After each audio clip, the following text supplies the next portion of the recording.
My original plan was to make a video about how I liked what the Chargers have been doing this offseason. A week ago, the Chargers had 4 of the top 5 biggest salary cap hits for all non-quarterbacks. They were in a rough spot, and everyone knew that at least one of these guys was gone. When the Chargers released Mike Williams, nobody was surprised. He'd been a good receiver for the Chargers, but no team can be paying 2 receivers top-tier money and expect to compete.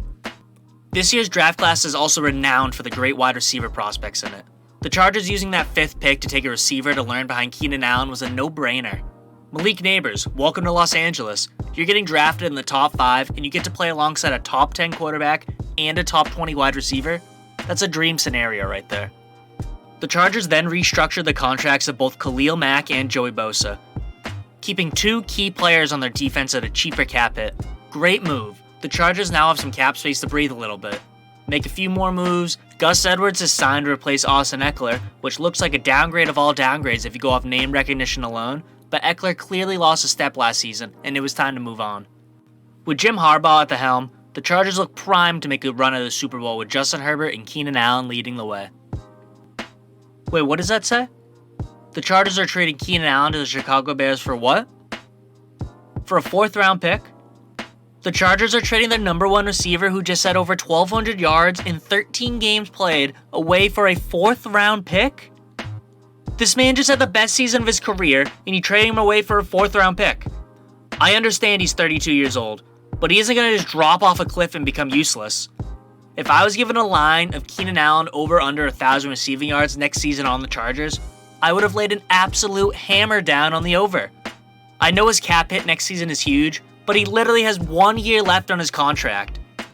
Even if he decided next season to leave the team and you get nothing, taking a shot at a Super Bowl this season is more valuable than whatever you're going to draft with that 4th round pick. Even if the plan all along was to trade away Keenan Allen and you were just waiting to see what the best possible deal you could get was, why wouldn't you do that trade before free agency started? You have all this extra cap space now with Williams and Allen gone, but all of the best free agents have been signed to other teams already. I'm going to give props to the Bears real quick. They just traded away a 4th round pick, which likely is going to be used on a player whose impact in the NFL isn't even a fraction of what Keenan Allen has done in his career. Caleb Williams is coming into the NFL with DJ Moore and Keenan Allen as his top 2 receivers. That could possibly be the best duo a rookie quarterback has ever had. Last video, I talked a lot of crap about how the Bears possibly had the worst signing in free agency, but this Keenan Allen move more than makes up for that. The Chargers on the defensive side of the ball look like they're making a run for the Super Bowl. 2 older but key defensive players restructure their contracts to stay with the team. On the offensive side of the ball, they look like they're prepping for the rebuild. They got rid of 3 of their 4 best skill position players. It's like they saw the Chiefs drop Tyreek Hill and go to win 2 Super Bowls, so they think that the winning strategy is to get rid of your best weapon. The only reason that worked is because the Chiefs had this guy named Patrick freaking Mahomes as the quarterback. Justin Herbert's a great player, but he's arguably a top 10 quarterback. Well, Patrick Mahomes is the best player in football. Not the best quarterback, he's the best player in football. The Chiefs also have Travis Kelce on the team. And don't get me wrong, I'm a Josh Palmer fan. 2 years ago, my fantasy football team was smoked with injuries, so I had to put in Josh Palmer when the Chargers played the Chiefs. I think I'm dead in the water, but Josh Palmer somehow drops 8 receptions, 100 yards, and 2 touchdowns. The guy had 3 touchdowns that season. In the game I play him in fantasy, he scored 2 of them. The fantasy group chat was pissed at me, and I loved it. Since that day, I've been a Josh Palmer fan.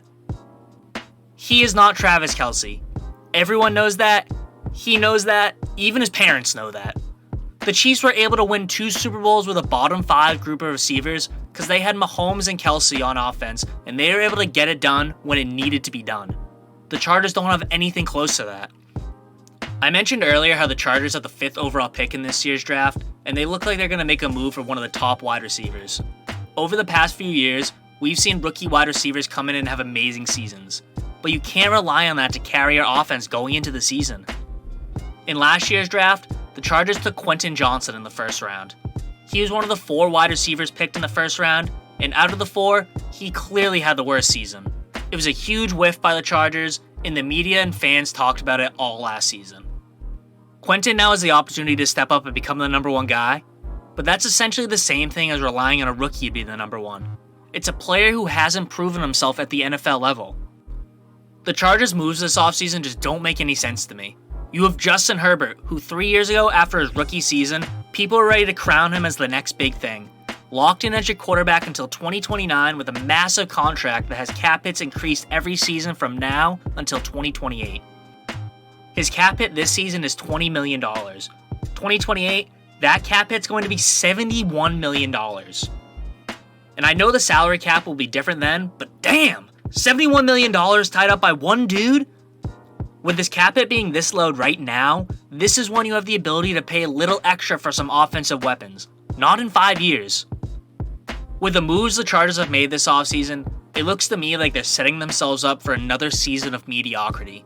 4 seasons of Justin Herbert and 1 playoff appearance where they blew a 27-point lead. Just how long can Chargers fans put up with this? What do you guys think about the Chargers' moves this offseason? Let me know in the comments, and if you could hit that subscribe button, I'd really appreciate that. I'm on the quest to 1,000 subs by the end of 2024, so every single one helps.